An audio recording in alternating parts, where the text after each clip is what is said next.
അങ്ങനെ ബായിജാമ സായിബാബയോട് തൻ്റെ മകനെ ഒപ്പടച്ചിട്ട് അങ്ങനെ കണ്ണടക്കുകയായിരുന്നു.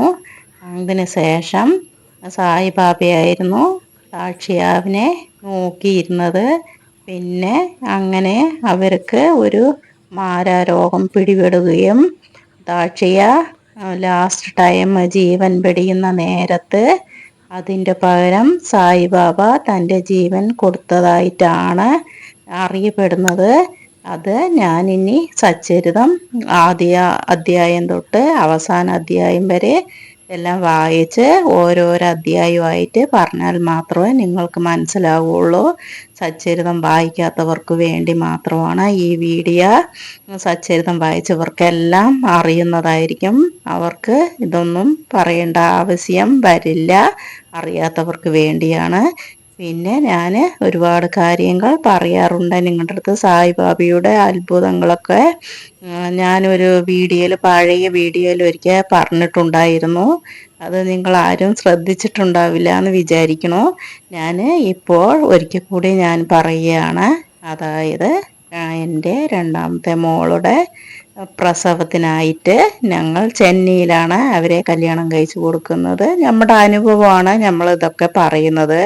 സായിബാബ ചെയ്തു തന്ന ഓരോരോ കാര്യങ്ങളും നമ്മൾ മറക്കാതെ ഇരിക്കണമല്ലോ. നമ്മളിങ്ങനെ പറഞ്ഞോ അടുത്തവരുടെ അടുത്ത് പറഞ്ഞാലും അത് പറയുമ്പോൾ മാത്രമേ ഉണ്ടാവുള്ളൂ. ഞാൻ ഈ വീഡിയോയിൽ കൂടെ പറയുന്നത് നമ്മൾ മറഞ്ഞാലും ഇത് ഈ ഓർമ്മകളൊന്നും മറയാതെ ഇരിക്കട്ടെ എന്ന് വിചാരിച്ചു കൊണ്ടാണ് ഞാനിതൊക്കെ പറയുന്നത്. അതായത് അങ്ങനെ എൻ്റെ മോളുടെ പിന്നെ പ്രസവം വിളിക്കാനായിട്ട് ഞങ്ങളെല്ലാവരും പോകുകയായിരുന്നു.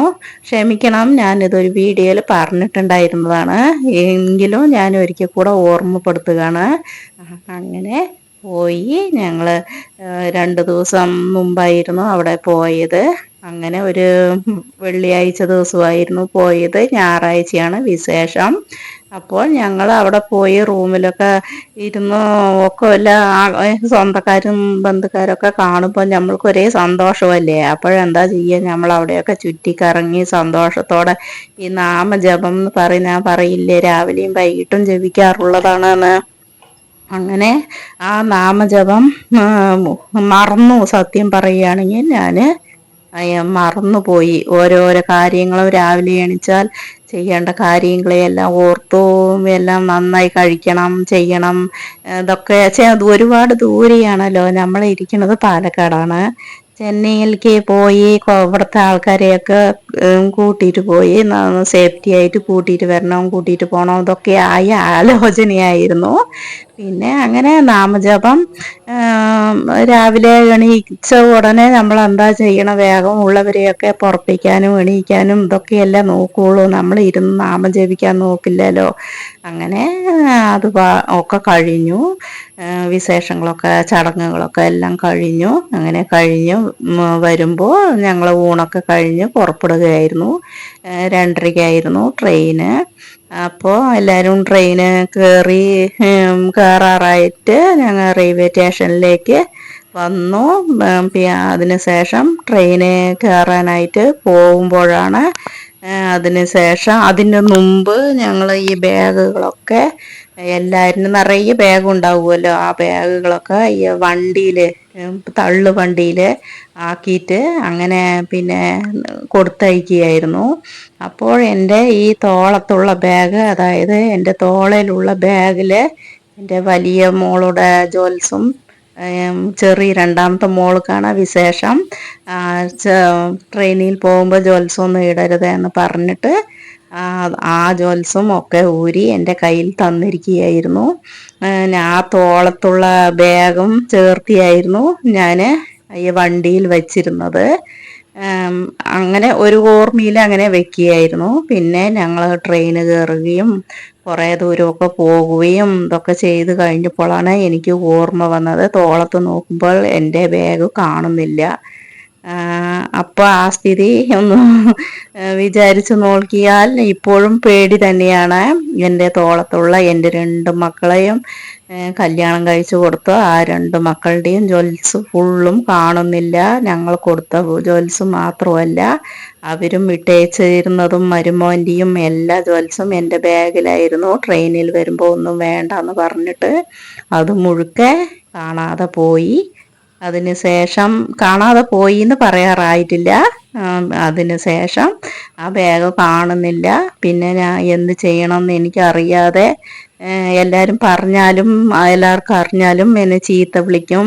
പിന്നെ എന്ത് ചെയ്യണമെന്ന് അറിയാതെ, ഇനി ഒരു മോൾക്ക് കല്യാണം കഴിച്ച് വേറെ കൊടുക്കാറുണ്ട്. 2 മോൾ കല്യാണം കഴിച്ച മോളുടെ 2 പേരുടെയും ജ്വൽസൊന്നും കാണുന്നുമില്ല. അപ്പോൾ ഒരു അമ്മയുടെ സ്ഥിതി എന്താണെന്ന് നിങ്ങളെ വിചാരിച്ചു നോക്കൂ.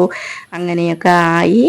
പിന്നെ അതിന് ശേഷം ഞാൻ ഭഗവാനോട് പ്രാർത്ഥിക്കുകയായിരുന്നു. ഭഗവാനെ, ഞാൻ എന്താ, നമുക്ക് ട്രെയിനിൽ നിന്ന് എടുത്ത് ചാടാവോ എന്നൊക്കെ തോന്നിപ്പോയി. ആ നേരത്തിൽ എന്ത് ചെയ്യണമെന്ന് അറിയാതെ അങ്ങോട്ടും ഇങ്ങോട്ടൊക്കെ നടക്കുകയായിരുന്നു. എന്ത് ചെയ്യണമെന്നൊന്നും അറിഞ്ഞില്ല. അങ്ങനെ പുലമ്പിക്കൊണ്ട് അങ്ങനെ ഇരിക്കുകയായിരുന്നു. അങ്ങോട്ടും ഇങ്ങോട്ടും നടന്നിട്ട്. എന്നിട്ട് അടുത്ത ഇതിൽ സീറ്റിലിരിക്കുന്നവരൊക്കെ എന്താണെന്ന് കേൾക്കുകയായിരുന്നു. അപ്പോൾ ഞാൻ എനിക്കെന്ത് പറയണമെന്നോ ഒന്നും അറിഞ്ഞില്ല. വെറുതെ അങ്ങോട്ടും ഇങ്ങോട്ടും ഇങ്ങനെ നടന്നുകൊണ്ടിരിക്കുകയാണ്. അതിന് ശേഷം എനിക്ക് ഇനി ജീവിച്ചിട്ട് കാര്യമില്ല എന്ന് തോന്നുന്നു. ഇനി ചീത്ത വിളി വേറെ കേൾക്കും. 2 മക്കളുടെയും ജ്വൽസ് ഫുള്ള പോയി. ഇനി 3ാമത്തെ മോൾക്കും കല്യാണവും കഴിച്ചു കൊടുക്കണം. നമ്മൾ എന്ത് ചെയ്യാൻ പറ്റും എന്നൊക്കെ അങ്ങനെ ആലോചിച്ചിട്ടിരിക്കുകയായിരുന്നു. പിന്നെ ഭഗവാനെ ഞാൻ വിളിച്ചു കരയുകയാണോ. ഭഗവാനെ, ഞാൻ എന്താണ് ഇങ്ങനെ ആയിപ്പോയത്? ഞാൻ എന്ത് ചെയ്യാനാണ്? ഞാൻ നിങ്ങളെയല്ലേ വിശ്വസിച്ചിരുന്നത്. എനിക്ക് ഇങ്ങനെ ഒരു ഇത് വന്നല്ലോ. ഞാൻ ഇനി എന്ത് ചെയ്യാനാണെന്നൊക്കെ പറഞ്ഞ് ഞാനിങ്ങനെ കരയുകയായിരുന്നു. ഉള്ളിൻ്റെ ഉള്ളിൽ കരയുകയായിരുന്നു. പിന്നെ ശരി, എന്തായാലും ആയതായില്ലേ, ഇനി അങ്ങനെ എന്ത് ചെയ്യാനൊന്നും അറിഞ്ഞില്ല. ഞാൻ എനിക്ക് വല്ലാതെ ഒരു തലവേദനയുണ്ടായി. കരഞ്ഞിട്ട് പിന്നെയാണ് നമ്മൾ ഡ്രസ്സ് മാറി. ഒരു അഴുക്ക് ബാഗ് അതിൽ വയ്ക്കാനുള്ള യാതൊരു ഇതുമില്ല, നിർബന്ധവും ഉണ്ടായിരുന്നില്ല. അവിടെ വയ്ക്കാൻ ഒരു സാധ്യതയേ ഉണ്ടായിരുന്നില്ല. അങ്ങനെയുള്ള ഒരു ബാഗായിരുന്നു അത്. നമ്മൾ മാറ്റിയിട്ടിട്ട് അഴുക്കുകളൊക്കെ വെച്ചിരുന്ന ആ ബാഗിൽ ഞാൻ ഗുളികയെടുക്കാനായിട്ട് തുറന്നു നോക്കിയപ്പോൾ ആ തോളത്തുള്ള ബാഗ്, ആ ബാഗിൽ കണ്ടതാണ് അതിശയം എന്ന് പറയുന്നത്. അത് വിശ്വസിച്ചാലും വിശ്വസിച്ചില്ലെങ്കിലും സത്യമാണ്. ഇത് കൂടെ വന്നവർക്കൊക്കെ അറിയാവുന്നതാണ് ഈ കാര്യം. ഞങ്ങൾ എത്ര പേര് പോയോ അവർക്കൊക്കെ ഈ കാര്യം അറിയാവുന്നതാണ്. ഇതൊക്കെ നടന്ന കാര്യമാണ്. 5 വർഷം മുമ്പ് അങ്ങനെയൊക്കെ ബാബ ഞങ്ങൾക്ക് ചെയ്തു തന്നതാണ്. അത് വിശ്വസിക്കാൻ കുറച്ച് പേർക്കൊക്കെ കഷ്ടമുള്ള കാര്യമായിരിക്കും, എങ്കിലും സത്യമാണ് ഞാൻ പറയുന്നത്. തോളത്തുള്ള ബാഗിലുള്ള 2 മക്കളുടെയും ജ്വൽസ് ആ അഴുക്ക് ബാഗിലേക്ക് എങ്ങനെ വന്നു, എവിടെ നിന്ന് വന്നു എന്നൊന്നും അറിയില്ല.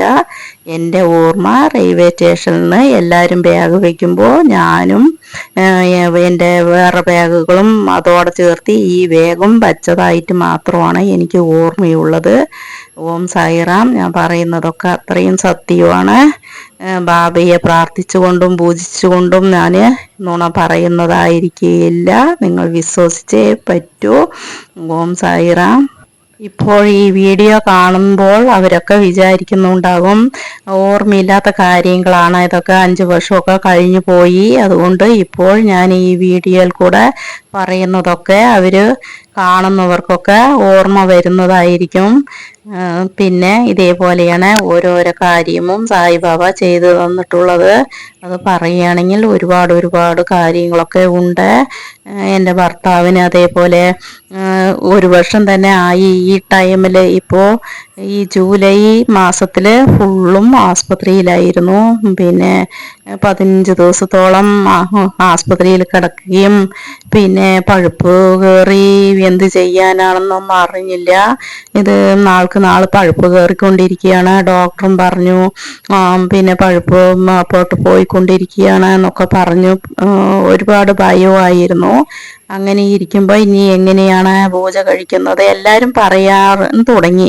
ഇവര് പിന്നെ മുൻവശത്തെ വെച്ച് 3 നേരവും ആരാധനയും പൂജകളും അന്നദാനവും ആരതിയും എല്ലാം ചെയ്യുന്നുണ്ട്. എന്നിട്ട് എന്താണ് ഇങ്ങനെ വന്നത് എന്നുള്ള അതൊരു മാതിരിയുള്ള ഒരു സംസാരവും ഇതൊക്കെ ഞങ്ങൾ ഒരുപാട് കേട്ടു.